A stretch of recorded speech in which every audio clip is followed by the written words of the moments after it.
She doesn't belong here, he sneered, the laughter bouncing off the crystal. A wine stain bloomed on her borrowed dress, a scarlet letter in this gilded cage. But then a glass of water, placed there, deliberate, a quiet act in a room choked with scorn. Who was this man, his hands rough against the smooth linen? Nobody seemed to know, but I did.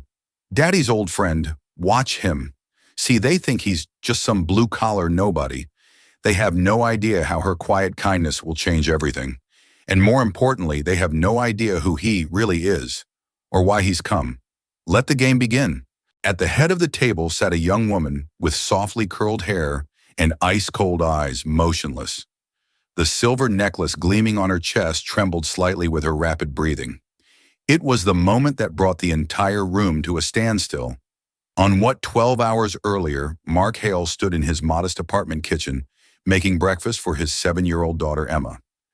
At 35, his hands told the story of a working man, calloused from years of fixing air conditioners and refrigeration units. The morning sun filtered through their small window, illuminating a simple life built on love and hard work. Daddy Look Emma held up her latest crayon, drawing a rainbow arching over 3 stick figures, holding hands. It's our family under the rainbow? See you me. And she paused, pointing to the third figure. Someone who makes you smile. Mark chuckled, ruffling her hair. You never stop dreaming. To you, Daddy's never alone, Emma declared with a confidence only children possess. I'm always with you, in his shirt pocket. Mark kept a small leather notebook inside. On the first page was a signature he treasured to Mark Hale. The man I owe my life to, watch him. It was signed by his old friend, a man whose sacrifice had changed everything across the city. Sophia Lane sat in her glass-walled office on the 42nd floor. At 27, she was the youngest billionaire heiress to ever run Lane Enterprises. Her ice-blue eyes scanned contracts with mechanical precision. Tonight's dinner would seal the biggest international deal in company history. Her assistant knocked Miss Lane. The Grandview restaurant is ready for tonight's banquet. Sophia touched the silver necklace at her throat, her most treasured possession, though she rarely remembered why. Make sure everything is perfect that afternoon. Mark received an emergency call. The air conditioning system at the Grandview restaurant had failed just hours before their biggest event of the year. Come on, Emma, he said, grabbing his toolbox. Daddy has to save someone's dinner party. The Grandview restaurant buzzed with preparation. Crystal glasses caught the light and servers polished silverware to perfection. Mark worked quietly in the corner, tools spread around him as Emma sat nearby, coloring in her notebook as they walked through the dining area. A group of wealthy patrons had arrived early for cocktails. One man in an expensive suit looked up from his drink. Excuse me, he called out loudly. I think you're sitting in the wrong section. The table erupted in laughter. Mark kept walking, but Emma stopped. Daddy, they're wrong, she said, her small voice carrying across the room. It's okay, sweetheart, Mark whispered gently. Taking her hand, the man persisted, his voice dripping with amusement. This is a 5-star establishment. I'm sure there's a McDonald's down the street that would be more appropriate. More laughter rippled through the room. Mark's jaw tightened slightly, but he continued toward the kitchen area. As they passed the main dining room, a young woman in a modest dress stumbled as a server accidentally bumped into her, spilling red wine across her outfit. The same group of patrons watched as she frantically tried to clean the stain. How embarrassing, one woman commented loudly. Someone like that doesn't belong at a table like this anyway. The young woman's face flushed red with humiliation as cruel laughter filled the air. Mark paused, his eyes flashing with something cold and sharp for just a moment. The temperature in the room seemed to drop, but he said nothing. Simply continued on his way. Emma tugged his shirt. Daddy, why are they being mean? Some people forget what really matters, Mark replied softly, his hand instinctively touching the small notebook in his pocket. Hold on, let us know from which city are you watching? It's amazing to see how far stories like this can spread. Subscribe if you want to see the twist unfold with us. And now back to the table where everything changed. 8 hours later, the Grandview restaurant transformed into a glittering showcase of wealth and power.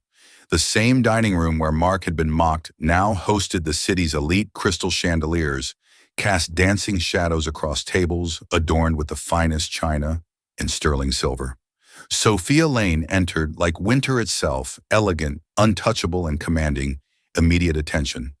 Her midnight blue evening gown flowed behind her as she took her seat at the head of the main table.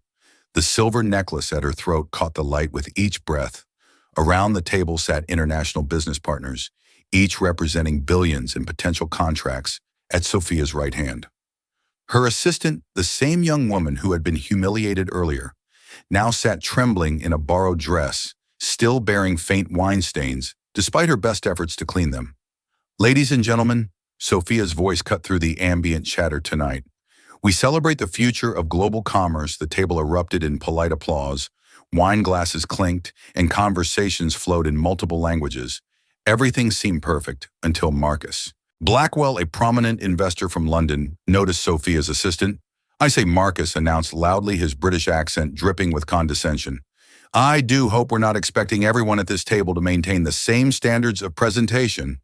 Eyes turned toward the assistant, whose face immediately flushed crimson. She instinctively pulled at her dress. Trying to hide the faint stains, some people chimed in. Victoria Chen, a steel magnate from Singapore, simply weren't born for tables like this. Her laughter was sharp as broken glass. The assistant's hands began to shake. She started to rise from her chair, whispering, I should go. Nonsense. Marcus continued, emboldened by the crowd's reaction. But perhaps in the future, we should establish a dress code. Can't have people in what is that a thrift store special? The table exploded in cruel laughter. Several phones appeared ready to capture the humiliation for social media. The assistant's breathing became rapid and shallow, tears forming in her eyes. Sophia watched silently, her expression unreadable.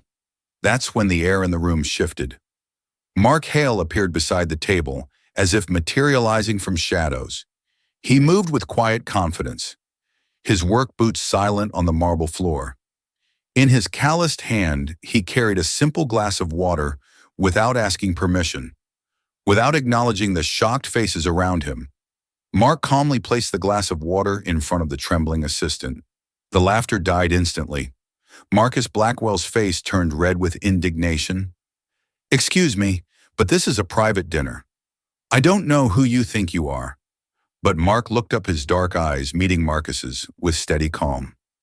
The temperature in the room seemed to drop 10 degrees. She's with me, shredding him, 3 simple words spoken with such quiet authority that they seemed to reverberate off the walls.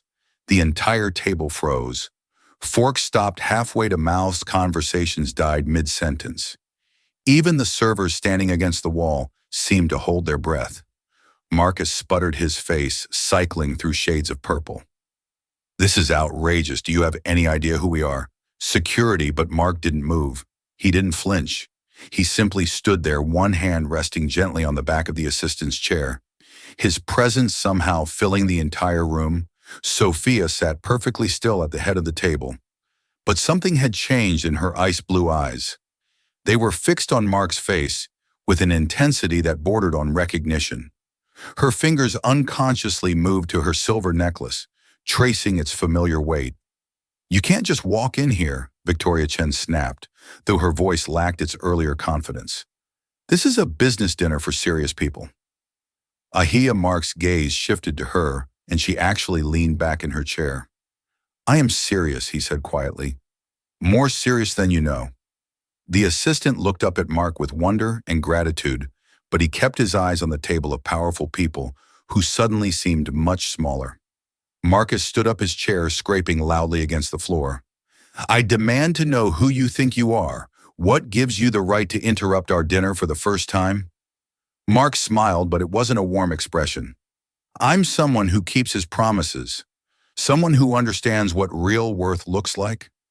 Sophia's breathing became shallow. There was something about his voice, something familiar that sent chills down her spine. The way he stood, the quiet confidence, the protective stance, it stirred memories she thought she had buried. This is absurd, Marcus declared, but his voice cracked slightly. I'm calling the police, go ahead. Mark replied calmly. But first you might want to ask your host who she thinks belongs at this table. All eyes turned to Sophia. She sat frozen, her pale fingers now gripping her necklace so tightly her knuckles were white. Her mind raced through fragments of memory, a younger voice, a protective presence, someone who had once stood between her and danger. Just like this, the silence stretched until it became unbearable. Phone cameras captured every second of the standoff. The assistant had stopped crying and now looked between Mark and Sophia with growing amazement. Finally, Marcus broke the silence with a nervous laugh. "Well, I never, this is the most ridiculous enough." Sophia's voice cut through his bluster like a blade. Everyone turned to her. She was still staring at Mark, her eyes wide with something between shock and recognition. "I think," she said slowly, her voice barely above a whisper, "we need to pause this dinner, and if you heard someone say she's with me in that moment, would you trust or doubt him? Comment, trust or doubt." The silence in the dining room was deafening, Sophia's request to pause. The dinner hung in the air like a challenge. Every eye was fixed on the young billionaire heiress as she slowly rose from her chair, her silver necklace catching the chandelier light. "Everyone, please." Sophia's voice was steady but strained. "I need a moment to address something important." Marcus Blackwell's face was red with indignation. "Sophia, surely you're not going to let this maintenance worker disrupt our Mr. Blackwell." Sophia cut him off, her ice blue eyes never leaving Mark's face. "I suggest you sit down." The authority in her voice was absolute. Marcus reluctantly took his seat, muttering under his breath about proper protocol and security breaches. Mark stood perfectly still beside the assistant's chair. His weathered hands relaxed at his sides, but there was something in his posture, a quiet strength that seemed to fill the entire room. He watched Sophia with patient eyes as if he had been waiting for this moment for years. Sir, Sophia addressed him directly for the first time, her voice barely above a whisper. "Would you mind telling me your name?" "Mark Hale," he replied simply. The name hit Sophia like a physical blow. Her hand flew to her necklace, gripping it so tightly that her knuckles turned white. Several guests noticed her reaction and leaned forward with curiosity. "Mark Hale," she repeated, testing the name on her lips like a prayer. She had forgotten how to say, slowly, deliberately. Mark reached into his shirt pocket and withdrew a small, worn leather notebook. The sight of it made Sophia's breathing catching her throat. "I believe," Mark said quietly, "this might mean something to you." He opened the notebook to the first page and held it up for her to see. Even from across the table, Sophia could make out the familiar handwriting that had haunted her dreams for years. The entire table strained to see what was written there, but only Sophia could read the words that changed everything. To Mark Hale. "The man I owe my life to." The signature below was unmistakable, Richard Lane.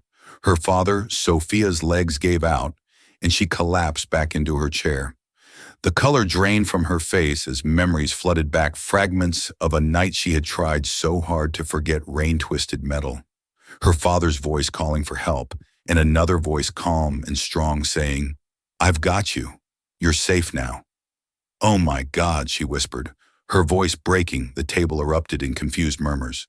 Victoria Chen leaned toward Marcus, whispering urgently, "What's happening? Who is this man?" But Sophia only had eyes for Mark, with trembling fingers. She reached up and unclasped her silver necklace. The one piece of jewelry she never removed. She held it up to the light, and everyone could see it was actually a locket. 15 years ago, she said, her voice growing stronger with each word. "My father and I were in a car accident. Our car went off a bridge during a storm. We should have died." The room was completely silent now. Even the servers had stopped moving. A man jumped into that freezing water. Sophia continued, her eyes locked on Mark's face. "He pulled us both out. He saved our lives, and then he disappeared before we could properly thank him." Mark's expression remained calm, but there was something softer in his eyes now. "My father searched for months trying to find our rescuer." Sophia went on, "He only knew his name was Mark before Dad died. 5 years ago, he made me promise that if I ever found this man, I would make sure he knew how grateful we were." She opened the locket, revealing a tiny photograph inside, a picture of her as a 12-year-old girl standing next to her father, both of them smiling despite visible bandages and bruises. "He gave me this locket," she said, "and told me it would help me recognize the man who saved us. He said I would know him by his eyes that had seen darkness, but chose to bring light." Marcus Blackwell sputtered, This is incredible. "Do you mean to say that this man saved the founder of Lane Enterprises?" Sophia finished, "Save the man who built this company from nothing? Saved me." The revelation hit the table like a thunderbolt. Phones appeared again, but this time to capture something miraculous rather than cruel.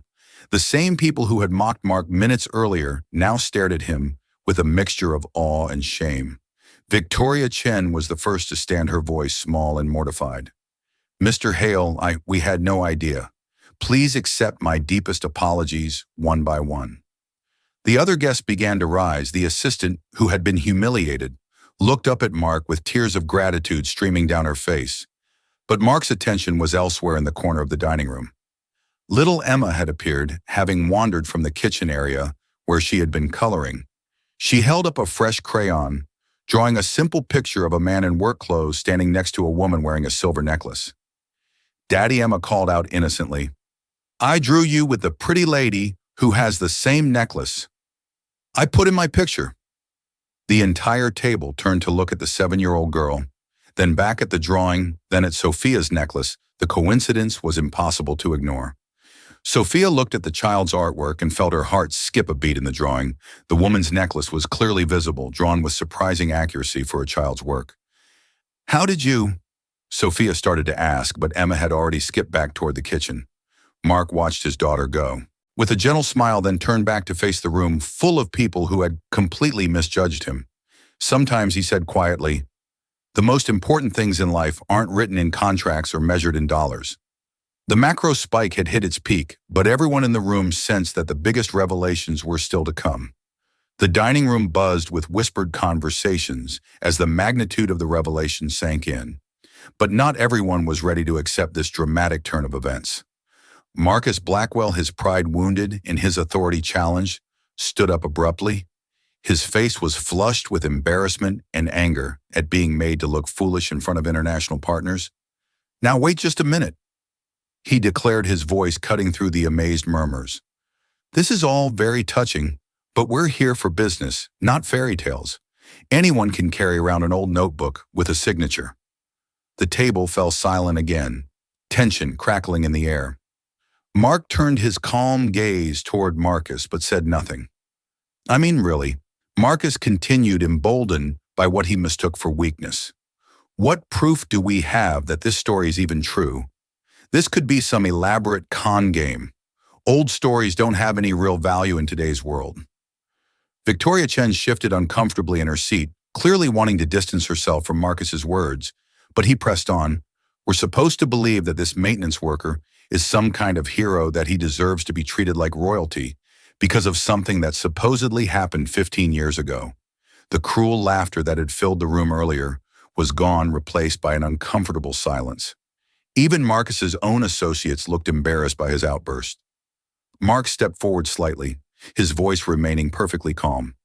"You're right about one thing. Mr. Blackwell, value isn't measured by old stories." Marcus smirked, thinking he had won the argument. "Value," Mark continued, "is measured by who was willing to risk their life to save the man who built this company, who chose to act when action mattered most." Sophie had been sitting in stunned silence, but now she reached into her purse with trembling hands.